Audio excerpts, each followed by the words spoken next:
The future is happening right now. With every choice we make, with every decision we make, understanding innovation is something that is an emotional process. Everybody is an innovator, right? Everybody is curious. Everybody is able to ask a better question. The most empathetic people, and the more empathy you show, the better human being you are, the better partner you are. Welcome back to the second season of Rules Don't Apply, in partnership with our friends at South by Southwest Sydney. Once again, we're bringing raw, unfiltered conversations with the thinkers and troublemakers, rewriting what success looks like. Because the future doesn't belong to those who play it safe. It belongs to those who play it differently. All right, ladies and gentlemen of South by Southwest, if you are in the gallery, come on over. We are about to record a very special episode of Rules Don't Apply. I have the great privilege of being joined by Dr. Frederick Fet. I'm not going to try to explain what Frederick does. I'm going to get Frederick to explain what he does. But by way of introduction, a word on pedigree for our very special guest this morning. Dr. Frederick Fet has spent more than a decade shaping the creative soul of some of the biggest companies on the planet. Think Google through to NASA. As Google's first Chief Innovation Evangelist, I thought I had a flamboyant title. He has helped shape 100,000 employees, from engineers to executives, embrace curiosity, ambiguity, and imagination to what has become the engine of technological process and progress globally. Frederick is an architect of cultures who has worked in classrooms, boardrooms, governments to blend design thinking, neuroscience, and radical optimism to foster some of the world's best innovation engines. Frederick, thank you so much for joining us. Wow, thank you so much for having me, yes. So I want to say, what does Google's Innovation Evangelist do? How would you explain what you do to me? Yes, I have to ask you first, like you said, you even have a better title, so what is your title? Look, I have one of the most flamboyant titles. I'm the director of the Growth Intelligence Centre in the Growth Distillery. Equally intellectual, but I don't think quite as impressive as Google's first Chief Innovation Evangelist. Yes. And I think, I never liked job titles at all. So I thought, why not create my own one, right? And that's how I started at Google, right? Yeah. To really put something out there that I wanted to grow and develop and nurture, which is, I think, the capacity of every employee to innovate, to grow, to use their creativity for the better and the good. And so that's what I'm still trying to do in a different role, probably. I'm now a teacher. A teacher is a good description. Yeah. I haven't heard that since a while. I would probably use Educator more. And somebody gave me a different title just recently at South by in Austin in March. Esa Perel, when I was on a panel with her and Amy Webb, she called me a non-futurist, which I find quite intriguing because I think that's something I'm trying to give people, is a different relationship with their future. And as many people walked in here, I think everybody saw that big sign out there. The future belongs to the curious. Absolutely. And it's fascinating, right? Because if you talk to people here about the future, most people want to know what the future is about, right? You go to these sessions and you talk to these people, and everybody wants to know what's the future, right? What will the future bring? But if you take that sentence seriously, it doesn't say the future belongs to the people who know. It belongs to the curious. And so one of my goals is to help people to grow their curiosity again, to grow their optimism, their excitement for the future, right? Instead of just chasing the next, shiny object, 5.0 or Gemini 2.5 or whatever the application is, right? Try to tap into your own potential. That human potential of curiosity, asking better questions, being curious about what is out there. And if we speak about questions, I think one of the questions that everybody asks about the future is, what will the future bring, right? And I think that's the wrong question. I think a better question is, what future do I want to create? And what am I doing right now to really create that future, right? And I hope a better future. So if there was the perfect recipe for what you would consider healthy curiosity to navigate the very many futures that may come to pass. What would that recipe look like? Yes, I think the recipe would first start with probably something we all get wrong about the future. Okay. And there's many things we get wrong, me included, right? Yep. I think one of the things we get wrong about the future is that we think the future is in the far distant. It's happening in a year or 5 years or, whenever we think the future is going to happen. But the future is happening right now with every choice we make, with every decision we make, right? And I think that's one of the things that you have to realize is the future is not far out there, right? It's happening right here and right now. And being aware of that, I think, is very important. The second thing that we get wrong about the future is we always think it's owned by someone else. It's decided by a government, a tech company, by my boss, my partner, whoever kind of is in our lives. And I think that's wrong because the future is only created by ourselves, right? And owning that and being in charge of your future, I think, is something that we can do more of.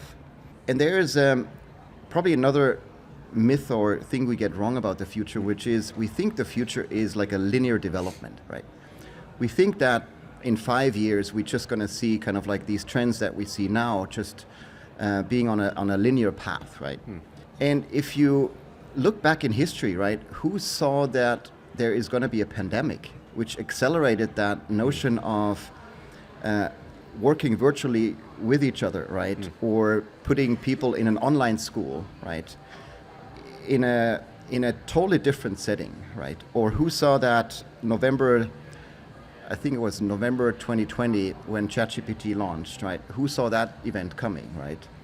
And I think we have to see the future as something that there's all these things that are happening, these possibilities that are emerging, and just being ready for that is something that we can prepare ourselves. So tomorrow morning, if you want to prepare yourself for the future, don't follow your usual routines, right?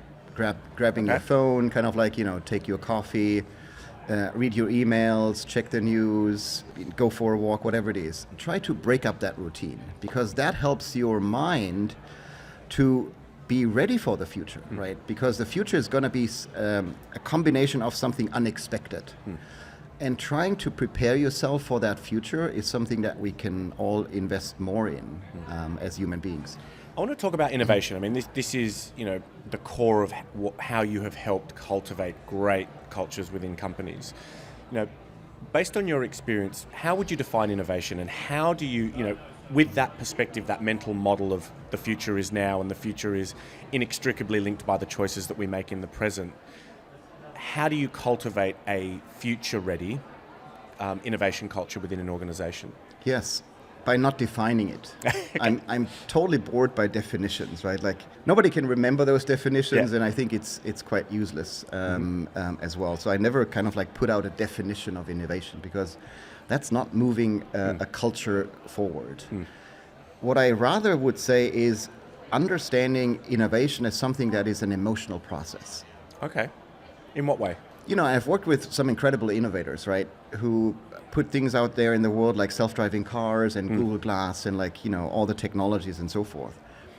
And if you work with those people, right, you see that this is a very emotional journey they're on, right? First being unhappy with something that is happening in the world, right? Seeing a problem, right?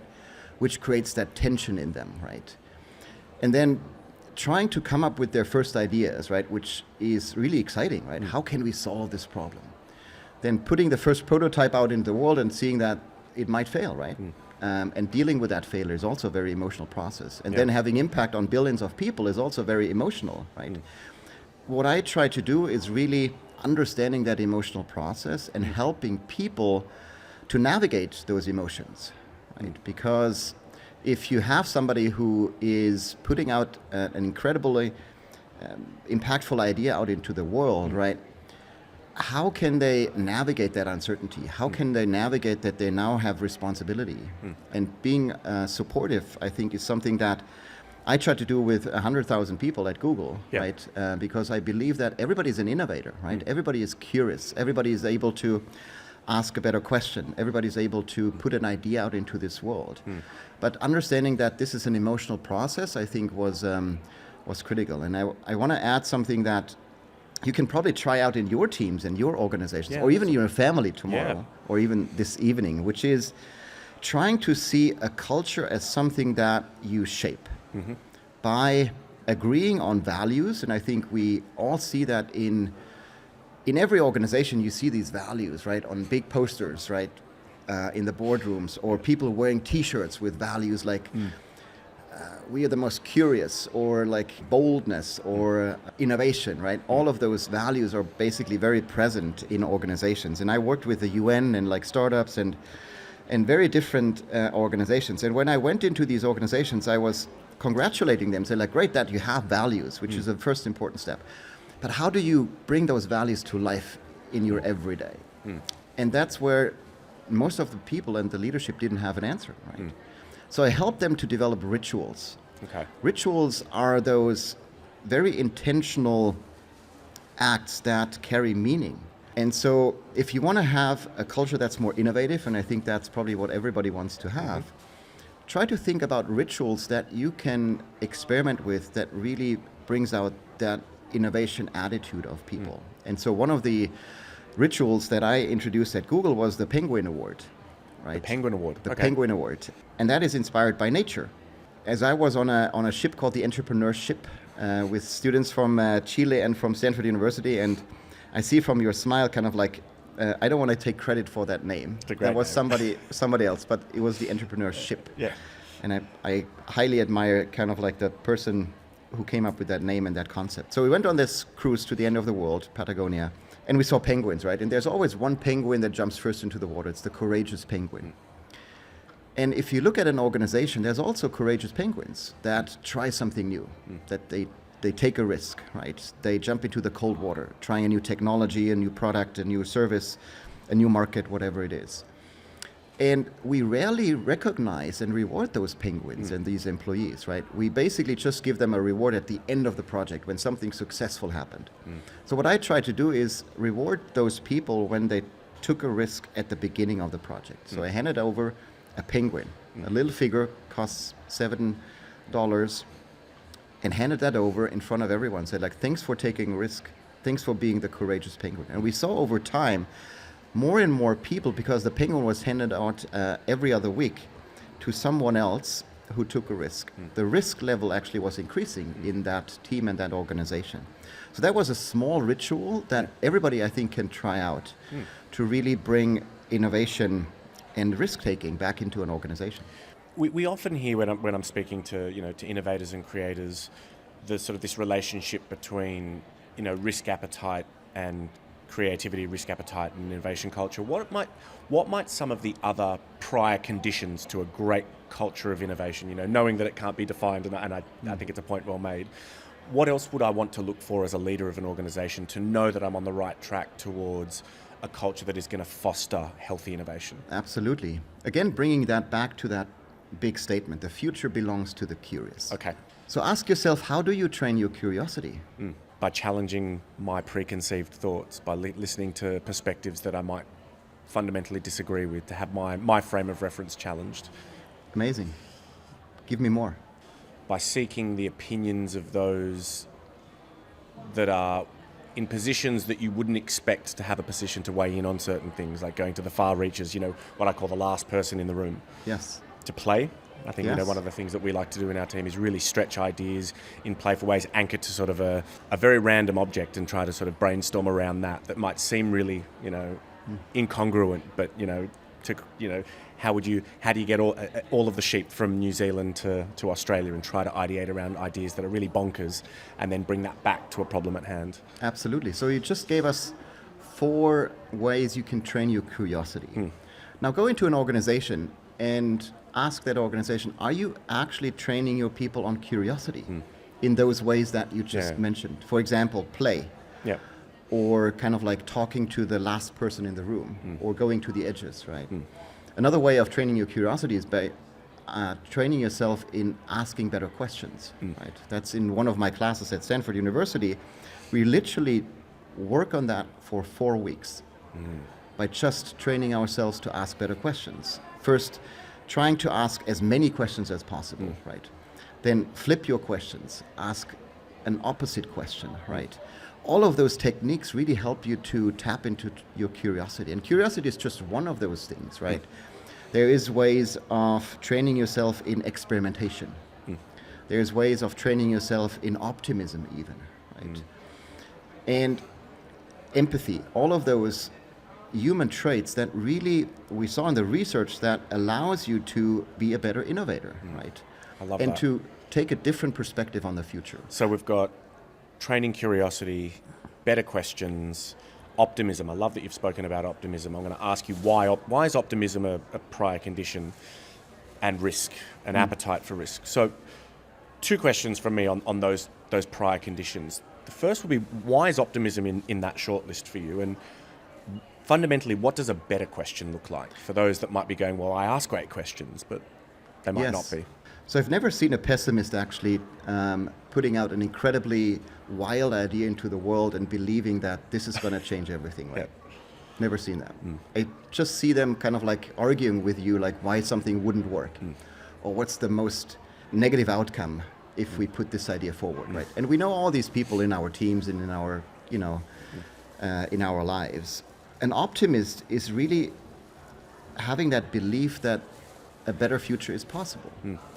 And what I'm arguing for is not just optimism, but radically optimistic people. And there's a difference, right? If we look at your cup, I see half empty, right? That's the pessimist view. Yeah. The optimist, we know, it's looking at that cup, it's half full. A radically optimistic person looks at that cup and says there's a potential to fill the cup even further. And that is an attitude that allows you to really not think about just great ideas, but really put those ideas out into the world, seeing that potential. And optimism is something we can train ourselves in as well, right? Like the other things that you just said. So the next time you're kind of like a little disappointed with your day, or you felt like, oh, this was kind of like a waste of time today, what I did, sit down at the evening table with your friends. You can even use your phone or even by yourself. Write down 3 things that you're grateful for that day. Things like, I had an opportunity to talk with someone today, right, and gain an insight, or I met someone new, right? I do this practice with my daughter every evening. So when I'm away, she's 9, she takes my wife's phone, she goes on WhatsApp, and she writes me 3 things that she enjoyed throughout the day, that she's grateful for. And I can... That's such an amazing practice. I have a 9-year-old daughter. So. Exactly. Let's see what she wrote actually last night. My 3 things, and it's from yesterday, you can see that. One thing I liked, got to play with Zara, her friend. Yep. Another thing I liked was that school was fun. One thing I didn't like was that I can't cuddle with you. Okay, so she has one thing that she didn't like. But it's like 2 things that stood out. Yeah. Is that what you said? Play. Yeah. She played. She practiced her curiosity. The second thing is she connected with someone, her friend, right, that she enjoyed. So if you write down these 3 things tonight, what you really find valuable, that brings you joy, the research shows after 30 days, your mind is looking specifically for those things. Turns you into an optimist. I think we've got some homework, 30 days of gratitude. What an amazing practice. I love that. And it's such an easy thing, right, to do. But that's what I wanted to give people, is like these small practices that really allow you to have a different relationship with your future, right? And I think the relationship that we have now is that we're looking for predictions. We're looking for knowing what the future will bring. Nobody can know. Yeah. It's uncertain by definition. But what we can do is we can prepare ourselves for the future by being more curious, being more optimistic, being more open, being more empathetic, and experiment more. The second time you've mentioned empathy, I'd like to go a little bit deeper on that. How do you cultivate empathy within a business? Particularly businesses that might be under pressure, that might be staring down the barrel of efficiency requirements. But empathy requires space, right? It requires psychological safety to sort of step out of yourself and step into, either a customer or a stakeholder. What would be your advice to leaders that want to be able to cultivate empathy within their teams when the noise, the radio in the back of their head is screaming at them for efficiency, technologically oriented solutions, things that are absolutely in counter to, to empathy, pure empathy? Yes, the research is saying something different, right? It tells us that the most empathetic people and the more empathy you show, the better human being you are, the better partner you are, the better teacher you are, the better politician for sure. And so it just drives me crazy why people are not betting down more on being more empathetic and training those capacities, right? And there's many ways you can train your empathy, right? By actually just practicing it on a daily basis, right? Like just we did with optimism, right? And I think that's something we can all get better off in. Let me go back to kind of like our relationship with the future, right? When we think about the future, we most of the time think about a technology, right? Which is fine. I'm excited about technology as well. I have a very intimate relationship with my AIs and I'm pretty excited about where everything is headed. But when we really think about the future on an individual level, on a personal level, we rarely ask ourselves, how do I want to feel in the future? So if I would ask you, Dan, how do you want to feel in the future? What would be that one feeling that you can imagine right now? It's a great question. And you can do that, by the way, too. Like, think about, how do you want to feel in the future? I give you a couple of options. You want to feel more safe. You want to feel more courageous. You want to feel more curious. You want to feel more connected. You want to feel more loved. I want to feel more kindness in the world. I think that would be if there was one hallmark that I think keeps me up at night and I think is increasingly a scarce resource. It's a world where I can be kind, but also kindness is reflected back. Love that. So if you want to feel more kindness in the future, right, what are you doing today to create that future? I'm trying to role model that with every interaction that I have with my kids, with my peers, with bringing ideas around kindness to the world. Amazing. I think that's probably the big one. Just walk the talk on that. As you said, shape the future. That be the change that I want to be. Absolutely, yes. And I think that's so powerful because now we took that concept of the future, which is out there, which is like 5 years out, and the 10-year plan that is owned by someone else. That we don't have any influence over. And we just made it personal. We made it actionable. We made it shapeable. And that is something that I want to remind everyone here. If you thought about your one word, your one feeling, ask yourself, what are you doing today to influence that future? And there's a lot you can do. As you said, you can role model it, right? With the people you're surrounded by, with your family, your children, your boss, right? Everyone. Because when we do that, we now take the future in our own hands, right? And we are shaping it in a way that we want to see it happening. And you're moving towards a future that you just imagined, a more kind future, by influencing those things that you have control over. If I want to add something, or if I can add something to that, right? I think there's two shapes in our lives. One of the shapes is usually quite big in our lives, which is out of our control. It's what's happening, in the world that we see in the media. It's other people's opinions. It's how people talk about us. All of those things. It's out of our control. It's something we have no influence over. But we spend most of our lives dealing with the things that we can't control. In that space, right? In that shape. And there's another shape in our lives. It's a little smaller. It's how we show up, how we role model, how we respond to someone else, how we show kindness. And what I want to help people to do is move out of that first shape that is out of your control and move into that second shape, make that bigger. Because if you're playing in that shape, you see that with those small intentional acts of kindness, for example, you're going to shape a future that you just imagined, which is a more kind future, to use your words, and you're making progress towards that future as well. And I think that's super exciting. And if I were to ask you the same question, what's the future that you're hoping for? So that's not a question I would ask, because hope for me is something very passive. It's like sitting in the corner over there, fingers crossed that something will happen. Fair point. What's the future that you're working toward? That I want to create. I would probably build on your idea, a more kind future. A future where people feel more connected, more loved. Yeah. They feel a sense of belonging, right? They feel excited. They feel in control. And so there's many things I think that we can describe that future with. And I usually do that exercise with people, and you can follow along. If you want to complete that sentence, the future is, what's the first word that comes to your mind? So there might be one word. The future is maybe uncertain. The future is plentiful. Plentiful, great. And so if you would change that sentence towards the future I create is, what's now the first word that comes to mind? The same. It might be the same, yes. Yeah. For most people, it's a different word. Yeah. Because now we're not talking about the future, which is out there. We're talking about the future I want to create, right? So you're making the future personal. And so just doing that exercise over and over again with yourself, where you literally catch yourself in the moment saying, like, I'm not going to talk about the future. I'm going to talk about the future I want to create. See how the words are actually more positive. The words are something that you aspire to.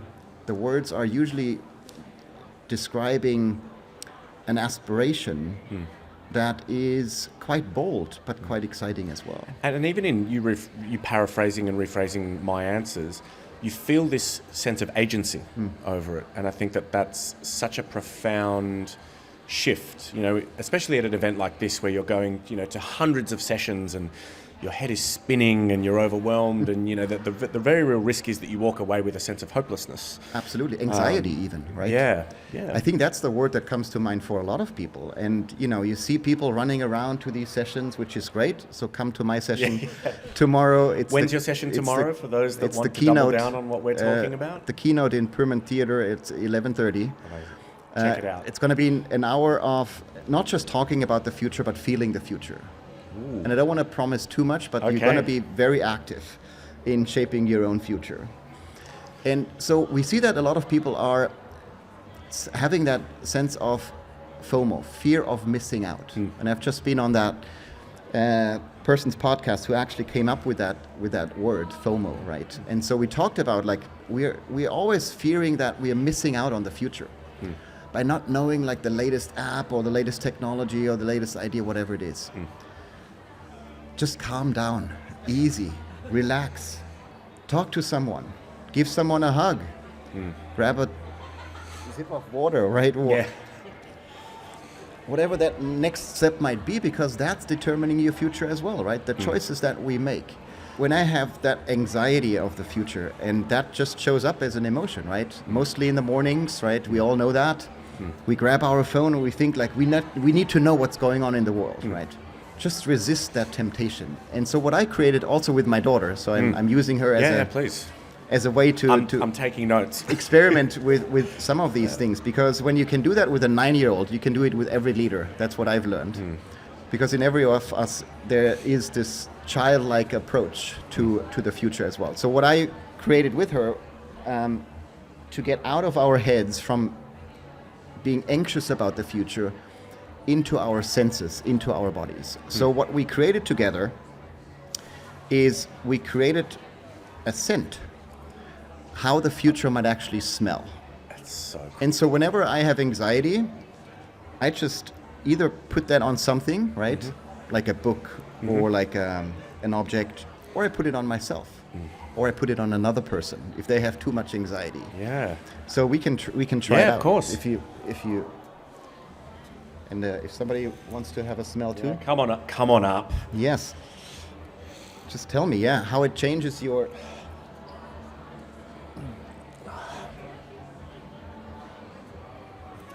The video production team are losing their minds right now. Perfect. I mean, first, it's a beautiful smell. Yeah. But what I love is that regardless of the smell, the story, the gift that you've, I think, given everyone that just came up and is that you've anchored us to an emotional story there, and no matter what the smell was, I think the love and the compassion and the narrative that you have put in, especially with your daughter, that as an olfactory memory, which is so powerful. I mean, thousands of times more powerful than visual or audio memories. I think that is a masterstroke in anchoring to something that's more important. Be it hope, be it balance, be it calm. I'm going to steal that as a practice for sure. And I think everybody should steal that, right? I think, and steal is such a harsh word, right? Like, just make use of it. Pay it forward. I'm going to pay it forward. I'm going to tell everyone that will listen. Because that's literally just a small experiment which takes you a little bit of curiosity, right? How are scents made, right? Like, what's the ingredients? Get some ingredients, right? And we have lavender that we grow in our garden, right? You can extract that very easily. And just put a couple of those ingredients together and see, like, oh wow, you just created your own little scent, right? And the next morning you get up, you don't go to your phone, you go to the scent. You look into the mirror and you smell the future and you feel like, I'm ready for the future. Bring it on. What do I want to create today? And how do I want to show up for that future? I think you've blown my mind in terms of optimism with agency, Frederik. We have a very short closing tradition this season on Rules Don't Apply. I'm going to give you 5 quick-fire questions. First thought wins. Frederik, what's one hot take that you believe about what's to come that no one agrees with? So that question is about a prediction, I guess, right? And so I really don't like to make any predictions, because I think that's giving people a false sense of security and safety, because they think then I know the future, right?